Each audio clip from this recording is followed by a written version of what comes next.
Então, não é um método de emagrecimento. Pacientes que estão muito fora do peso não são candidatos à lipoaspiração.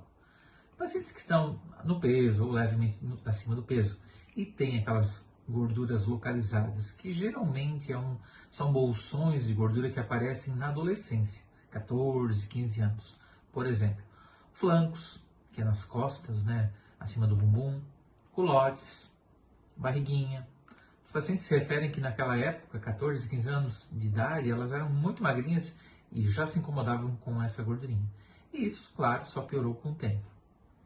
Então, a indicação ideal de lipoaspiração é gordura localizada. Uhum. E a gente indica para quem está no peso, né? E aí a segunda pergunta que sempre fazem para a gente, né? Como que eu sei que eu estou no peso para fazer uma lipoaspiração? Eu vou falar para vocês que até um ano atrás a gente sempre se norteava pelo IMC. Porque o que tem em trabalho científico é o que a gente aprendeu na literatura.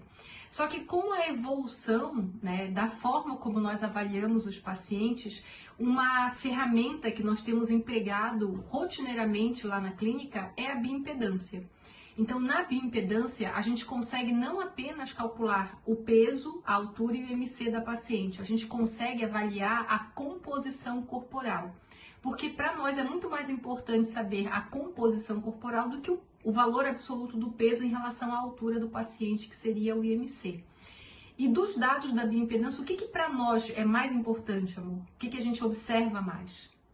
O nível de gordura corporal. Acho que isso é um o dado, índice... é um dado fundamental, né? E quem faz atividade física, tem uma musculatura desenvolvida, pode estar até com um peso acima, mas a bioimpedância vai demonstrar que há um nível baixo de gordura corporal. Então seria um bom paciente para a cirurgia. Tá. E qual que é esse valor, né?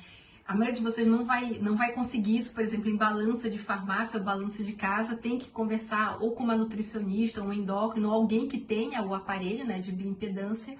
Mas para uma mulher normal, uma gordura corporal ótima seria em torno de 24%, tá? Até 30% é possível fazer a cirurgia, mas o ideal é ficar mais próximo o mais próximo possível de 24% de gordura corporal para uma mulher. Então vamos falar um pouquinho das técnicas, porque isso foi, digamos assim, uma grande evolução dessa cirurgia. Eu diria que foi a evolução da cirurgia, né? Que é o que nós conseguimos alcançar de resultado para as nossas pacientes com o procedimento. Eu acho que a grande evolução da técnica foi a lipoaspiração de definição, que basicamente a gente procura ressaltar, né, as sombras e vales da anatomia da musculatura. Então, antigamente, a lipoaspiração tradicional já dava ótimos resultados, né? A gente retirava a gordura de uma forma uniforme. Agora, retiramos um pouco mais em determinados locais, né? Fazendo esse jogo de luzes e sombras que dá a impressão de um abdômen um resultado natural de um abdômen malhado. É isso que a gente procura. Uhum. Tem muita gente, não né? só abdômen, né? Braços.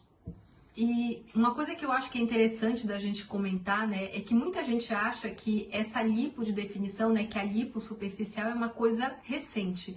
Na verdade, é uma coisa muito antiga. Para vocês terem uma ideia, do início da década de 80. Tinha um médico americano que foi, digamos assim, o precursor da técnica, foi quem começou a fazer essas lipos de definição, lipo superficial.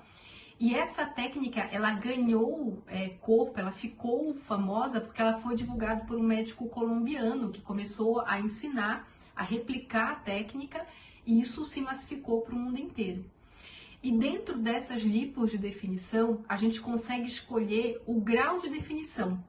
E a gente tanto pode fazer isso de acordo com o desejo da paciente, né, como pela própria composição corporal.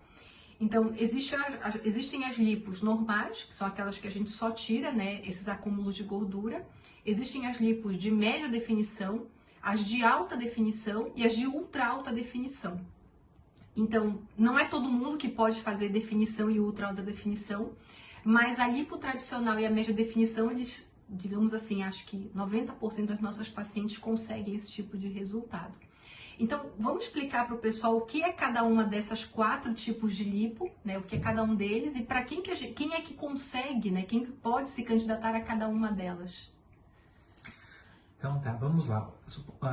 Alguém que não, uma pessoa que não faz atividade física, não pratica nenhum tipo de exercício, não tem uma musculatura com um bom tônus, ela poderia ser candidata a uma lipoaspiração de baixa e média definição.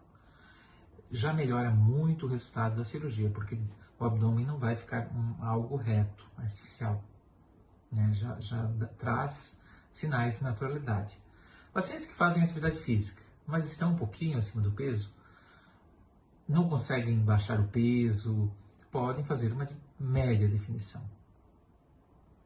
E pacientes que malham, vão para a academia quase todo dia. Que é o paciente que tem baixa gordura corporal. Baixa gordura corporal, exatamente, muita musculatura. Esse pode fazer o de alta e o de ultra alta definição. E qual que é a diferença entre eles? Basicamente, a alta definição e a ultra alta, a gente faz marcações na horizontal, né? Marcações, né, entre as intersecções musculares. Então, a gente faz o six-pack, que são os quadradinhos no abdômen. Geralmente, fazemos isso em homens. A de média definição é feito os traços na horizontal. Na vertical. Na vertical. Paralelo ao músculo reto abdominal, supraumbilical, na região inguinal também. Eu acho super bonito o biquíni bridge. Fica muito legal. Essa semana a gente fez uma paciente minha, que ela no passado já havia feito uma abdominoplastia com a gente e voltou para ganhar uma definição, melhorar um pouquinho também, afinar um pouquinho, ganhar um pouco mais de cintura, e ficou bem legal.